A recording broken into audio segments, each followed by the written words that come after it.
Estamos de regreso ya en la segunda de Oliva, son las 2:41. Vamos a platicar sobre el tema de si existe o no impunidad en el tema de la violencia hacia los niños en nuestro país. La ONU ha pedido luchar para protegerlos. Tenemos, por supuesto, presencia en esta mesa de trabajo. Qué bueno que está aquí la doctora Mónica Mendoza Madrigal, doctora, consultora, investigadora. Mónica, gracias, justo en saludarte. Qué bueno que estás aquí. Y mi amiga, sí. Y Oliva. Sin duda. Y me da mucho gusto que vamos a platicar hoy de este tema. Podemos platicar después de otros tantos, Mónica. Gracias por estar aquí. Gracias por la invitación. No, hombre, al contrario, el doctor Carlos Huelti Chanes, investigador del Instituto de Investigaciones Sociales de la UNAM, también a la distancia. Doctor Huelti, ¿cómo está? Buenas tardes. Muy buenas tardes. Bueno, me daría mucho gusto estar desde luego con ustedes en vivo y en directo, no solamente por esta vía, pero bueno, hagámoslo así. Tendrá que existir la oportunidad, doctor, de que podamos compartir juntos. Tenemos por supuesto, un tema del cual se puede... A ver, éntrale al tema. ¿Por dónde le entrarías, Mónica? Bueno, a ver, vamos a enmarcarlo porque es como muy amplio. El tema de la violencia hacia las infancias es muy amplio, pero hoy justamente hay pertinencia en el abordaje sobre una de sus aristas, que es el tema de los embarazos adolescentes. Exacto. Que también es una forma de violentarles en su libre desarrollo de la personalidad. Y decirte que es grave lo que está pasando en esa materia, al grado tal de que Veracruz es la tercera entidad de todo el país en el número de embarazos adolescentes. Sí, un número importante de todos esos casos, inestimable, o sea, no sabemos qué magnitud de ese total, son embarazos producto de violaciones sexuales, de agresiones sexuales, sí. Pero no todas, Alejandro, y eso es algo muy importante que hablar, y que hablarlo desde luego a través de los medios de comunicación. Hay otra parte de ese total que resultan en embarazos por actividad sexual temprana, sin educación sexual correcta. Sí, claro. Y eso nos habla de cuál debe ser la vía a fortalecer, tanto desde la parte institucional como en los ámbitos escolares. Hay que acompañar a las infancias y a las juventudes en su despertar sexual para suministrarles la información necesaria para que puedan explorar su sexualidad de manera responsable. Pero hay otra realidad que también a mí me preocupa particularmente, sí. Porque es aquella en donde cuando las niñas dejan de ser niñas, no encuentran una identidad que les sea referencial de por dónde crecer. Y acuden a la única que les es conocida, que es ser madres. Entonces, solo se asumen a sí mismas o como niñas o como madres. Y entonces es la única forma de identidad que se asume, y acaban reproduciendo un rol que las vulnera o las vulnerará en su vida adulta, porque pues la sitúa en una situación de codependencia, en una situación de pobreza, en la marginalidad, no les permite seguir realizando sus estudios para poder superar esa espiral de pobreza, y entonces, bueno, el círculo se convierte en interminable. Por eso es muy importante que visibilicemos esta parte del problema, para que pues podamos atenderlo en forma mucho más clara. Y bueno, en Veracruz es un problema público importante. Exacto, sí, efectivamente, es un problema público importante en Veracruz, Mónica, tal como lo enmarcas. Doctor Carlos Huelti, a ver, Veracruz es justamente la tercera entidad con comunidades donde más existen este tipo de situaciones. Su punto de vista de arranque, doctor. Bueno, me da mucho gusto que se esté tratando este tema, debo decirlo de entrada, y sobre todo que no se pierda de vista que aunque se han producido cambios muy importantes en esta materia, es decir, ha habido una caída significativa del embarazo en la adolescencia, sigue siendo un problema importante, pero sobre todo, como muy bien lo ha planteado la doctora, el embarazo adolescente significa, en términos sociales, la transmisión generacional de la pobreza. Es decir, los patrones de reproducción de madres a hijas se reproducen básicamente en el inicio precisamente de la historia reproductiva. Esto desde luego se ha transformado, pero se ha transformado manteniendo características diferenciales entre grupos sociales. Entonces no nos debe sorprender que estados como Veracruz, Chiapas, Guerrero, Puebla sigan teniendo una tasa de embarazos en la adolescencia todavía muy superior a la de otras entidades. Y claro, el contraste se da cuando observamos los indicadores precisamente de las tasas de fecundidad en la adolescencia y comparamos estados como los que he mencionado con entidades como la Ciudad de México. Entonces los patrones de comportamiento son muy diferentes y muestran, como lo ha mencionado en la introducción la doctora, pues condiciones sociales que están muy arraigadas desde luego en nuestro país. Me he dedicado una buena parte de mi vida al estudio del embarazo adolescente y claro, una de las intenciones de mi actividad como investigador pues es transformar prácticas que me parece constituyen un freno al desarrollo especialmente de la población femenina.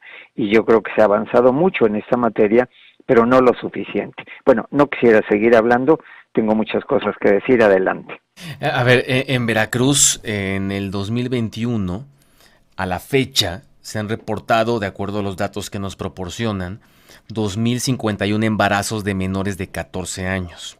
A ver, escuchemos a Adriana Fuentes, es integrante de Equifonía y habla justamente sobre el tema. Vamos a escucharla. De 2021 a 2023 se registraron 2.051 embarazos de niñas menores de 14 años en el estado y solamente se realizaron 14. Y entonces, haciendo esta correlación de decir, bueno, solamente el 1.3 de las niñas víctimas de violencia sexual pudieron acceder a la interrupción del embarazo. Oliva Noticias. Y aquí hablando, Mónica Mendoza, de violencia sexual, por supuesto, hacías algunas distinciones interesantes, pero, por ejemplo, el tema de la interrupción voluntaria del embarazo, 1.3% con los datos que nos dan, y esto preocupante porque a pesar de que existe la posibilidad de interrumpir el embarazo, pues no se está aplicando. Fíjate que antes de conversar contigo, platicaba con una periodista de la agencia EFE precisamente sobre ese tema y los retos que enfrentará la próxima presidenta del país, y me hablaba sobre el tema del aborto precisamente. Ajá. Y en ese sentido le decía, a ver, lo que es importante señalar es que el tema debe de dejar de estar situado solo en el ámbito de la corrección política y del cumplimiento con una deuda histórica en materia de corrección política y realmente ir al fondo de la situación. Por ejemplo, lo que está pasando en el estado de Veracruz. En el estado de Veracruz se despenalizó, pero no hemos ido hacia las reformas de las leyes secundarias en materia de salud. De tal manera que estas personas, mujeres de todas las edades, acá estamos hablando a partir de este reporte que da Equifonía, solo de mujeres jóvenes, pero las mujeres de cualquier edad que se acercan a los centros de salud se encuentran a veces limitadas en su legítimo derecho a acceder a la interrupción del embarazo porque o no hay el personal médico suficiente o sigue habiendo objetores de conciencia. Y entonces eso impide pues que accedan a esto que es un derecho humano para ellas. Y precisamente, incluso hemos platicado aquí con la gente y hemos pasado testimonios de personas que llegan a los hospitales y les dicen que no. Y les dicen que no. Sí, porque también reconoce por ahí, o reconocían el sector salud, la necesidad de capacitar más a la gente al interior de los centros de salud o de los hospitales, Mónica. Sí, con la despenalización no se resuelve el problema público que implica la dotación de un servicio especializado de salud, sino hay que traducirlo en las leyes secundarias que implican que en los hospitales haya el personal capacitado para que puedan acceder a esta atención médica y haya los medicamentos, Alejandro, porque esa es otra realidad, que estamos viviendo una crisis importante de desabasto de medicamentos especializados y entonces eso, bueno, pues nos sigue dejando en un estado de falta de acceso a este servicio que es un derecho humano. Sí, también durante la semana, por supuesto que estuvimos abordando el tema y platicando con personas y demás, nos hablan sobre, habla la titular de la Secretaría de Proyectos Estratégicos del Centro de Investigaciones y Estudios de Género de la UNAM, y habla sobre esta tradición, dolorosa tradición del matrimonio infantil. Vamos a escucharlo. Hasta hace 10 años se hablaba de 1 de 4 niñas se casaban o se unían consensualmente, hace 10 años, 1 de 4 niñas. Actualmente hay una disminución, es 1 de cada 5 niñas que siguen casándose, uniéndose consensualmente. Es una práctica generalizada, efectivamente, y estamos hablando de cifras pocas, porque no hay suficientes cifras, hay una gran cifra oscura, pero estamos hablando del 2023, ¿eh? No estamos hablando de hace 100 años, ni de hace 50, ni siquiera de hace 10 años, del 2023. Esto se extiende por toda nuestra república con estas uniones, tanto formales como informales, con menores de 18 años, y bien lo dice usted, con niñas desde los 10 años están siendo entregadas, a veces a otros de casi su edad o un poco más grandes, pero la mayor parte con adultos. Oliva Noticias. Carlos Welty, a ver, aquí en Veracruz además ocurre, ¿no? Por usos y costumbres y demás. ¿Qué opinas sobre esto, Carlos? Bueno, tendría que contradecir primero a mi colega, porque parte de esta problemática es que se hace un discurso alrededor de estas situaciones que al confrontarlo con la realidad, pues no refleja lo que estamos viviendo, pero sobre todo no lo refleja porque las diferencias por grupos sociales en estas prácticas muestran una situación de clara marginación, no solamente en esta materia, sino marginación en todos los aspectos. Yo tengo los datos más recientes, ahora que está de moda hablar de datos y yo tengo otros datos, pues yo tengo los datos más recientes. En nuestro país tenemos un sistema estadístico nacional de primer mundo, a diferencia de otros aspectos de la vida de este país, puedo decir, y podemos estar orgullosos de eso. Y tenemos la fortuna de contar con una magnífica encuesta, que es la Encuesta Nacional de la Dinámica Demográfica, cuya ronda más reciente se realizó en el 2023, y sobre el matrimonio infantil, pero sobre todo sobre las uniones conyugales. ¿Por qué hago esta diferenciación? Porque hay que decirlo, la normatividad se transformó hace pocos años, en el 2019, para prohibir el matrimonio infantil. Esto sin duda tuvo algún efecto sobre la unión temprana, las uniones conyugales tempranas, pero la normatividad no es suficiente con transformarla. A partir de esa prohibición es posible suponer que hubo una incidencia de tal manera que se redujo el inicio de las uniones conyugales, pero sobre todo su formalización. Bueno, debemos de tener en cuenta que cuando hablamos de matrimonio, este es un acto que se formaliza, es decir, la unión conyugal entre dos personas que se formaliza a través de las leyes. Por lo tanto, solo te contamos en los registros de matrimonios con una situación formal, pero lo importante es el inicio de las uniones conyugales. Entonces, después de que se dio esta reforma al Código Civil Federal, pues simple y sencillamente no encontramos matrimonios de menores de la edad que se pone como límite, es decir, los 18 años. Entonces súbitamente desaparecieron estos matrimonios como si se hubiera producido un fenómeno de transformación social que no es tal. Es decir, la Encuesta Nacional de la Dinámica Demográfica muestra que los matrimonios, y voy a hacer referencia exclusivamente en esta primera mención de esta situación, a los matrimonios a las uniones conyugales que se inician antes de los 15 años de las niñas. En términos generales, cuando hago un análisis por generaciones, y me voy a la generación de mujeres de 50 a 54 años, es el 5% de las mujeres en esta edad declara el inicio de su unión conyugal antes de los 15 años, pero no hay esa cifra del 20%. Esto en ningún país del mundo, por cierto, existe. Es decir, el 5% significa que 1 de cada 20 del total de mujeres inició su unión conyugal antes de los 15 años. Bueno, si ahora lo que observo es la generación más joven, la generación de 15 a 19 años, y para poder comparar, estoy tomando ese porcentaje, el porcentaje de niñas que se unió conyugalmente antes de los 15 años es del 3%. Este porcentaje puede ser un porcentaje mínimo, pero no hay tal. En el caso de la generación más joven, esto significa que existen poco más de 150,000 niñas, jovencitas en este caso, entre 15 y 19 años, que iniciaron su unión conyugal antes de los 15 años. Y para utilizar un adjetivo, no un concepto científico, esto me parece una barbaridad. Sí. Porque está mostrando una problemática que significa que estamos condenando a miles y miles de niñas a seguir un patrón de comportamiento, pero sobre todo, están escribiendo toda la pauta de su desarrollo a través de su vida a partir de condiciones que las dejan ya en desventaja y vulnerabilidad.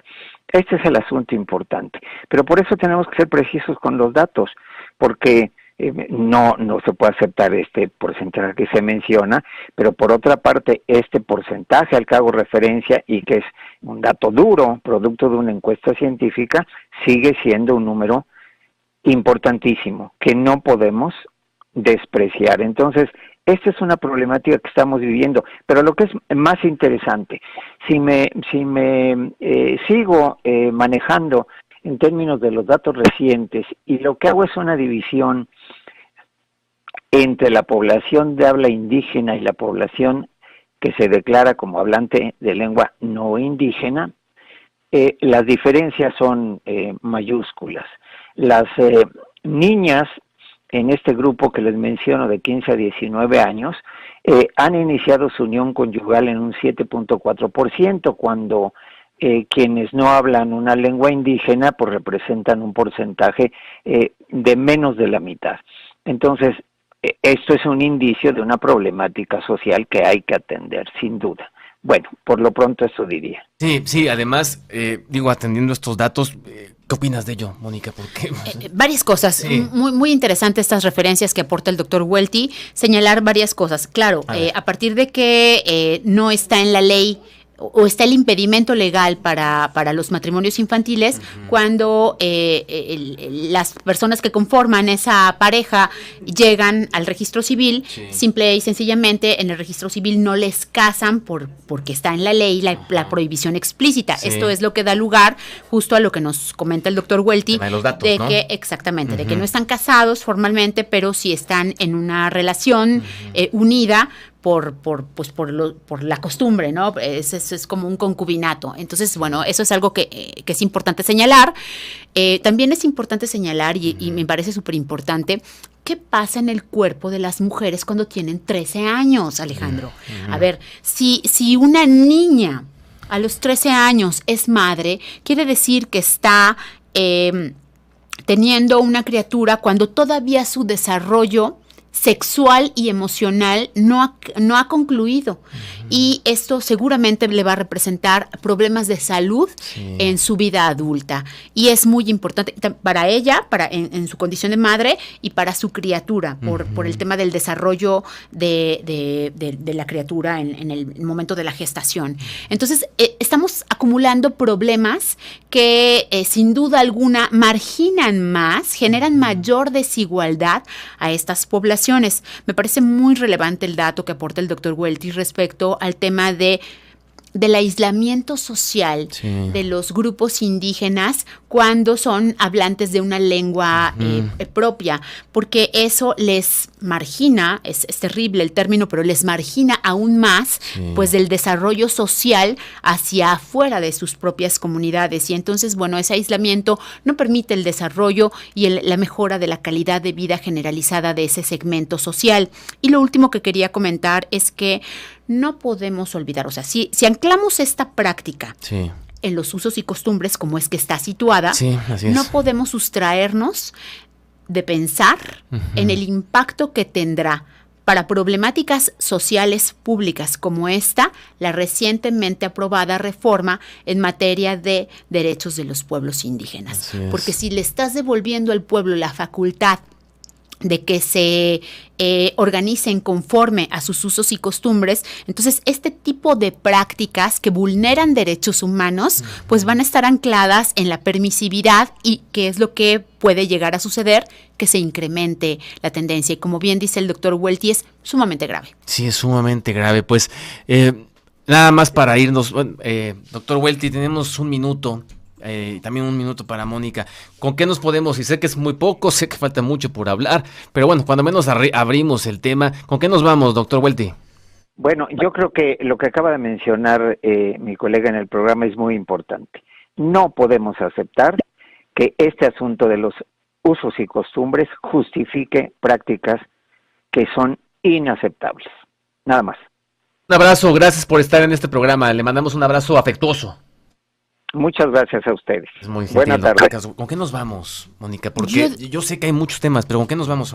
No hay que situar el tema del embarazo adolescente solamente entre los grupos de población indígena. Sí, hay que reconocer que nuestras juventudes en los entornos urbanos están teniendo prácticas sexuales a temprana edad.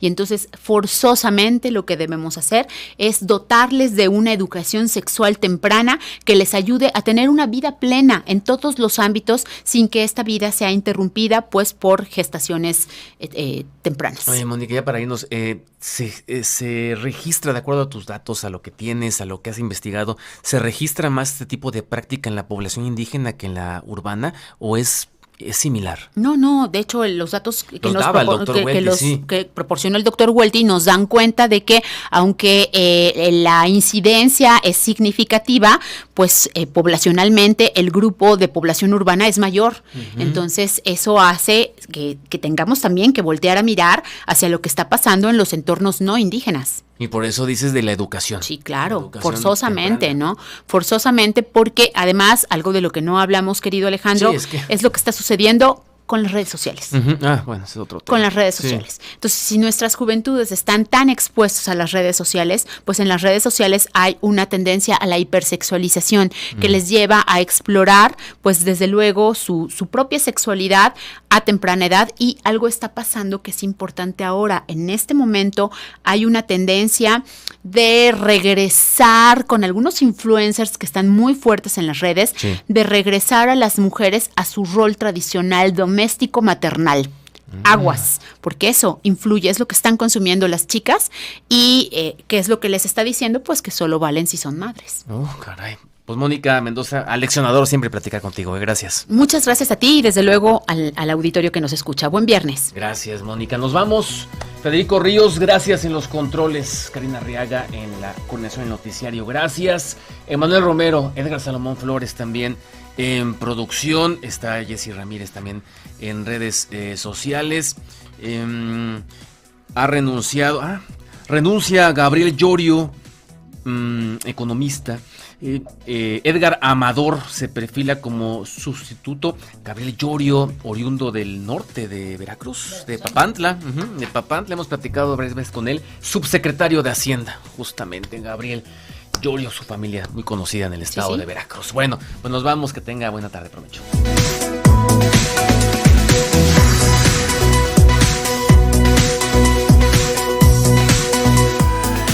Oliva Noticias.